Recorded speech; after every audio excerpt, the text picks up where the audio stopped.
12 বছর আগে 2013 সালের 24 এপ্রিল ঢাকার সাভারের রানা প্লাজায় ঘটে দেশের ইতিহাসের এক ভয়াবহ মানবিক বিপর্যয়।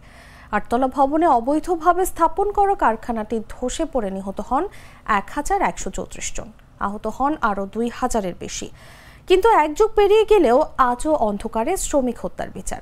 আদালত সূত্র বলছে, ভবন ধসে বিপুল সংখ্যক মানুষের মৃত্যুর ঘটনায় ওই সময় মোট 4টি মামলা হয়।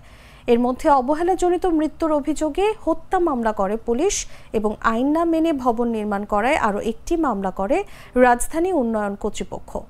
এর মধ্যে হত্যা মামলাটির বিচার আটকে আছে সাক্ষ্য গ্রহণের জালে এবং ইমারত আইনের মামলার বিচারে উচ্চ আদালতের স্থগিতাদেশ থাকায় অভিযোগ গঠনের 9 বছরেও শুরু হয়নি সাক্ষ্য গ্রহণ।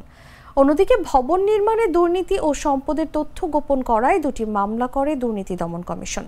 এর মধ্যে কেবল দুদকের দায়ের করা সম্পদের তথ্য গোপনের মামলাটি নিষ্পত্তি হয়েছে।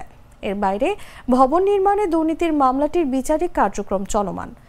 আসামিপক্ষ বলছে, 2 মামলায় বিচার শেষ না হওয়ায় বিচারহীনভাবে কারাগারে আটক রয়েছেন ভবন মালিক সোহেল রানা।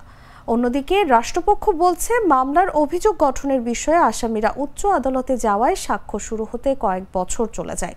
দ্রুত মামলা 2টি নিষ্পত্তি করা হবে বলেও প্রত্যাশা রাষ্ট্রপক্ষের। এদিকে এসব মামলায় আসামিদের মধ্যে ভবন মালিক সোহেল রানা কারাগারে থাকলেও বাকিরা জামিনে মুক্ত কিংবা পলাতক।